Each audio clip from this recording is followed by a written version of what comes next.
எல்லாரும் 10 sim card வாங்கிடுங்க, 10 sim card வாங்கிட்டு 10 நம்பர் எடுத்துருங்க, 10 ஃபேக் ஐடி இஷ்டத்துக்கு எழுதுங்க. இது அர்த்தம் என்ன? பிறமொழி வந்தேரி இன்னொரு தெலுங்கு காரணம் எவனோ, நான் சொல்லலை, நாம் தமிழர் கட்சி சொன்னது. நாம் தமிழர் கட்சி இந்த தேர்தலில் அவங்களுடைய 7.5% ஓட்டு 38 லட்சம் ஓட்டு உடஞ்சி 10 லட்சமோ 15 லட்சம் ஓட்டா உடஞ்சி உடல.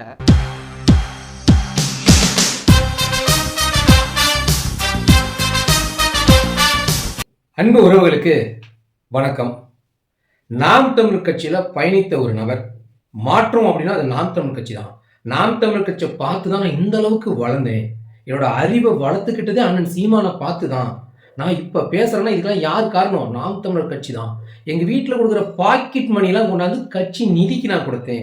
அந்த அளவுக்கு நான் ரசித்த கட்சி நாம் தமிழர் கட்சி. ஆனால் இப்போ அது அழிவு பாதையை நோக்கி போயிட்டு இருக்குது. நாம் தமிழர் கட்சியோட 8% வாக்கு, அதாவது 35 லட்சம் வாக்கும் 2026 தேர்தலில் 10 லட்சமாக மாறும். நீங்கள் எழுதி வச்சுக்கோங்க. காரணம் என்ன? நாம் தமிழர் கட்சி உறவுகள் எல்லோரும் தரம் கெட்டு போயிட்டாங்க. 3ஆம் தர பேச்சாளராக மாறிட்டாங்க. ஆபாசமாக பேசுகிறாங்க. அதாவது இனவெறி பிடிச்சி திரியிறாங்க. முதல்வர் ஸ்டாலினையும் திட்டுறாங்க, ரஜினிகாந்த் அரசியல் வரக்கூடாதுன்னு திட்டுறாங்க, வந்தேரிங்க யாரும் இருக்கக்கூடாதுன்னு திட்டுறாங்க. அதாவது இதெல்லாம் நாம் தமிழ் கட்சி மேடையில் பேசுகிறாங்க அப்படின்னு ஒருத்தர் உக்காந்தின்னு பேசினுக்கிறாரு. ஆனால் இவர் ஒரு விஷயத்த மறந்துட்டாரு. இவ்வளோ தூரம் அறிவாளியாக பேசுகிற நீங்கள் எந்த இடத்துல கூமட்டையாக நிற்கிறீங்க, யாருக்காக இப்போ போய் வேலை செய்கிறீங்க அப்படின்றது தெளிவுபட ஆரம்பிச்சது.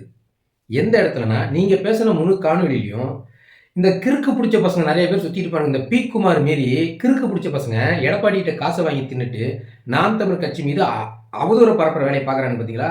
அந்த எச்ச வேலையை செய்ய தான் இப்போ நிறைய பேர் காலத்துக்குள்ளே இறங்கிட்டாங்க. இதெல்லாம் முழுக்க முழுக்க நாம் தமிழ் கட்சியை எப்படியாவது வீழ்த்தணும். அவங்ககிட்ட இருக்கிறது ஒரு நல்ல பெயர். நாம் தமிழ் கட்சி உறவுகள் யாரும் தவறானவங்க கிடையாது, தப்பாக பேச மாட்டாங்க, அவங்க கரெக்டாக தான் இருப்பாங்க அப்படின்ற அந்த நல்ல பேரை செதைச்சி விடுற வேலையை தான் இப்போ ஒரு கூட்டம் மும்முரமாக செய்து அந்த கூட்டத்துக்குள்ளே புதுசாக உள்ள என்ட்ரி கொடுத்து வராங்க. யாரை கட்டாலும் நான் நாம் தமிழர் ஆதரிச்சுவேன், நான் நாம் தமிழர் கட்சிக்காக உழைச்சவேன், நான் என்னோட பாக்கெட் மணியெல்லாம் கொண்டு போய் நாம் தமிழ் கட்சி நிதிக்கு கொடுத்தவேன், என்ன அப்படி பார்த்து ரசித்தேன், ஆனால் இப்போ அந்த கட்சி சரியில்லை அப்படின்ற மாதிரி கோர்வையாக சொல்கிறானுங்க. ஏன் நாம் தமிழ் கட்சி இதுமாரி கோர்வையாக சொல்ல வரானுங்க? என்ன காரணம்னா, அட்டி பயங்கரமாக உளுந்துருக்குது. இந்த 10 வருஷமாக அண்ணன் தேர்தலில் நின்ன காலகட்டத்தில் பார்த்தீங்கன்னா 1% இப்போ 8% வந்துருச்சு பார்த்தீங்களா? இப்போ இந்த பயம் அதிகமாகிடுச்சு. ஐயோ, அப்போ 2026 8 16 20 மாறினா நம்மள என்ன பண்ணுறது அப்படின்ற மாதிரி திமுக எவ்வளோ தூரம் இறங்கி எச்ச வேலை செய்ததோ அதே வேலையை அதிமுக இறங்கி எச்ச வேலை செய்யுது. இதெல்லாம் அதிமுகவோட வேலை தான் அப்படின்னா நீங்கள் நம்ப மாட்டீங்க, ஆனால் நம்பித்தான் ஆகணும். இதுதான் உண்மை. ஏன்னு கேட்டால் அதிமுகவுக்கு மிகப்பெரிய அடியை கொடுத்தது நாம் தமிழ் கட்சி தான் ஒவ்வொரு தேர்தலையும். இப்போ என்ன பண்ணுறது? நாம் கருத்தில் எதுவும் மோத முடியல. திமுக ஒரு பக்கம் ஓரமாக மூலையில் உட்காந்து பல வருஷமாக அழுதுட்டு நாம் தமிழ் கட்சி ஒன்றுமே பண்ண முடியல. இப்போ ஐயா எடப்பாடி நாம் தமிழ் கட்சியை வீழ்த்திடுவாரா? வீழ்த்த முடியுமா? கெட்ட பேர் உருவாக்குறீங்க நாம் தமிழ் கட்சி மேலே. இப்போ இவர் என்ன சொல்கிறாருன்னா, நாம் தமிழ் கட்சி ஆகா ஓகோன்னு ஒரு காலத்தில் நான் பேசிக்கிட்டு இருந்தேன், ஆனால் இப்போ அழிவு பாதையை நோக்கி போகுதுன்னாரு. சரி, நீங்கள் பேசுகிறதெல்லாம் ஓகேன்னு வச்சுக்குவோம். ஆனால் அந்த இடையில அக்கா சுனந்தா அவர்களை பற்றி ஒரு வார்த்தை சொன்னீங்களே, ஃபேக் ஐடி வச்சுக்காங்க, எல்லாத்தையும் திட்டுங்க அப்படின்னு அந்த அக்கா எந்த இடத்துல சொன்னாங்க? அதாவது பேசலாம், எல்லாம் தெரிஞ்ச மாதிரியே பேசக்கூடாது, கூமட்டத்தனமும் பேசக்கூடாது. அதாவது அக்கா சுனந்தா அவர்கள் என்ன சொன்னாங்கன்னா, தகவல் தொழில்பாசறை கலந்தாய்வு கூட்டத்தில் அக்கா சுனந்தா அவர்கள் ஃபேக் ஐடி வச்சு எல்லாத்தையும் திட்டுங்க, ஆபாசமான ட்வீட்டை போடுங்க, கண்ட மேனிக்கு பேசுங்கலாம் சொல்லலை. நாம் தலைவர் படத்தை பயன்படுத்தி நிறைய காணொலி போடுறோம், அதனால் நம்மளுக்கு ரிப்போர்ட் அடிக்கப்படுது. அது இல்லாமல் அண்ணன் சீமான் அவர்களையும் நாம் தமிழ் கட்சி வேட்பாளையும் சின்னத்தையும் கொண்டு போய் நம்ம சேர்த்துட்டு இருக்கிறோம். அதனால் நம்மளுக்கு ஆகாத அந்த திராவிட கட்சிகள்லாம் அல்லு சில்லுங்கள்லாம் சேர்ந்து நம்மளை ரிப்போர்ட் அடிக்கிறாங்க. ரிப்போர்ட் அடிக்கிறதுனால அந்த ஐடிக்கு சொந்தமானி மனசை தளர வெட்டுறாதீங்க. நம்மளோட நோக்கம் இந்த 2026 நம்மளுடைய நோக்கம் என்னவா இருக்குன்னா, நம்ம சின்னத்தையும் நம்ம வேட்பாளரையும் மக்கள்கிட்ட கொண்டு போய் சேர்க்கணும், நல்ல கருத்துக்களை கொண்டு போய் மக்கள்கிட்ட சேர்க்கணும். அதனால் நீங்கள் உங்கள் கணக்குகள் முடக்கப்பட்டால் வருத்தப்படாதீங்க. முன்கூட்டியே தொகுதிக்கு 2 மொபைல் வச்சுக்காங்க, 2 நம்பர் வச்சு நீங்கள் ஒரு ஃபேக்கர் 2 ஐடி ரெடி பண்ணி வச்சுக்காங்க. உங்களோட கணக்கு முடக்கப்பட்டால் தகுண்டு போகாமல் உடனடியாக இந்த கணக்கை ஓப்பன் பண்ணி புது கணக்கை ஓப்பன் பண்ணி வீடியோ போடுங்க. ஆனால் ஒரு கண்டிஷன், தயவு செய்து தவறான செய்தியை போட வேண்டாம். நம்மளுக்கு தேவை சின்னமும் நம்ம தொகுதி வேட்பாளரும் மக்களுக்கு தெரியப்படுத்தணும் அப்படின்னு சொன்ன வார்த்தையை இந்த மொட்டைத்தனமா தூக்கிட்டு வந்து எல்லாரும் கையில வச்சுக்கிட்டு ஃபேக் ஐடி ரெடி பண்ணி சொல்லிட்டாங்க. 10 ஃபேக் ஐடி ரெடி பண்ணி வச்சுக்க சொல்லிட்டாங்க. இதெல்லாம் வந்து இதுதான் வந்து உங்களோட ஐடிங்கோட வேலையா, கீழ்த்தரமான வேலை இல்லையா அப்படின்னு சொல்லி கூமுட்டை மாதிரி பேசுறாங்க.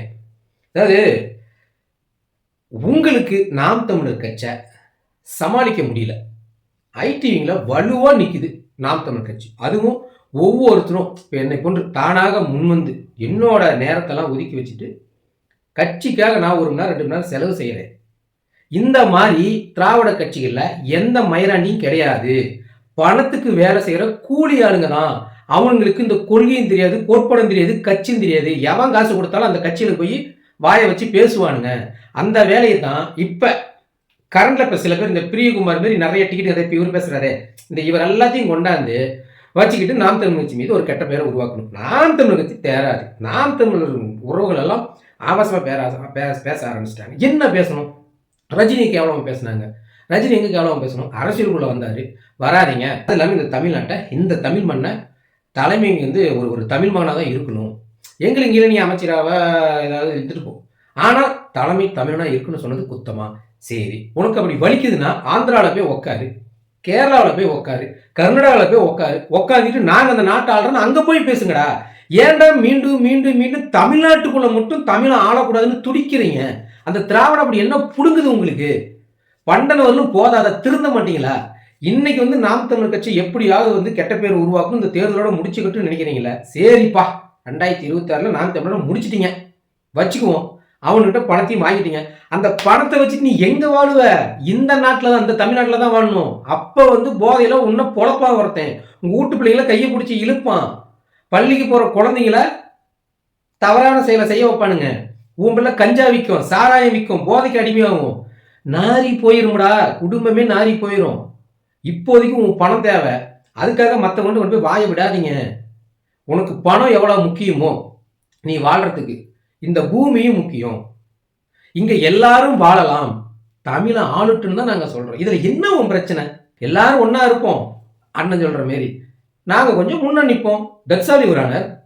அதனால முழுக்க முழுக்க இந்த நாம் தமிழ் கட்சியில இருந்துவீங்க பழைய ஆளுங்களும் தூக்கிட்டு வந்து பணத்தை கொடுத்து நாம் தமிழ் கட்சி மீது ஃபுல்லா அவதூறு கரப்பு. அவங்க வந்து இனவெறி தூண்டுறாங்க, இனவெறி பேச்சு பேசுறாங்க, வந்தேறின்னு திட்டுறாங்க. அப்புறம் நாம் தமிழ் கட்சி உறவுகள் எல்லாரும் கெட்ட கெட்ட வார்த்தையில ட்வீட் போடுறாங்க, காணொலி போடுறானுங்க, என்ன எதுன்னு தெரியாம கண்ட மேனிக்கு திட்டுறாங்க. இப்படிதான் சொல்லிக்கிட்டு இப்போ ஒரு கூட்டம் உலா வருது. எவனோ ஒருத்தன் கொடுக்குற காசுக்காக உண்மையா நேர்மையா நிக்கிற நாம் தமிழ் கட்சி மீது ஏன் தேவையில்லாத கெட்ட பேர் உருவாக்குறீங்க? நம்ம தமிழ்நாட்டுக்கு ஒரு சாபக்கேடு. நம்மளுக்கு எதிரியே நம்ம கிட்ட பயணிக்கிற நம்மளே எவனோ ஒருத்தன் வந்துடுறான். காரணம் பணம். அது ஒண்ணுதான். ஆனா அந்த பணத்தை வச்சு உங்களால ஒன்றும் பிடுங்க முடியாது. செத்தீங்கன்னா கொண்டு போய் புதைக்கிறப்ப நெத்தியில் இருக்கிற 10 ரூபாயும் தூக்கிக்கிட்டு தான் உன்னை போடுறாங்க. அது தெரிஞ்சதுன்னா உன் மனசுக்கு எது நியாயமோ அதை பேசி வீடியோ போட்டுக்கோ. ஆனால் இன்னொரு வாட்டி நாம் தமிழ் கட்சி அவதூறு பரப்புறாங்க, ஆபாசமாக வீடியோ போடுறானுங்க, பேசுகிறானுங்க, திட்டுறானுங்க, அந்த கட்சி தேராது அப்படின்னு பேசி நீங்களே சுயன்பு அடைஞ்சிக்கலாம். 2026 திமுகவும் அதிமுகவும் சிதைக்கிறது உறுதி. அந்த பயம் உங்களுக்கு இப்போ கண்ணில் தெரியுது. அந்த பயத்தை கொண்டாந்து நிறுத்தினார் பத்தியா அண்ணன் சீமான் அவர்கள். அவர் காலில் இருக்கிற கட்ட விரலை ஒட்டிட்டு தூசி கூட இந்த திராவிட கட்சி சமல்ல. ஏன்னு கேட்டீங்கன்னா ₹1 கொடுக்காம பேசியே தன்னோட கொள்கையை முன்னாடி நிறுத்தி இந்த தேர்தல் காலத்தில் கால வச்ச முதல் நாள் எந்த திராவிட கட்சிகளோட தேசிய கட்சிகளோட கூட்டணி இல்லைன்னு சொன்னாரோ, இப்போ 2026 தேர்தல் சொன்னார் பத்தியா, அவரு ஆம்பளை. அந்த மாதிரி ஒரு கொள்கையை முன்னாடி தூக்கிட்டு வந்து அண்ணன் சீமானை எதுங்கடானா அவதூறை தூக்கிட்டு வந்து நாம் தமிழ் கட்சி வந்து நீங்க எதுக்குறீங்க? ஒரு கூந்தலும் இங்க பிடுங்க முடியாது. மீண்டும் ஒரு கால் சந்திப்போம். நன்றி.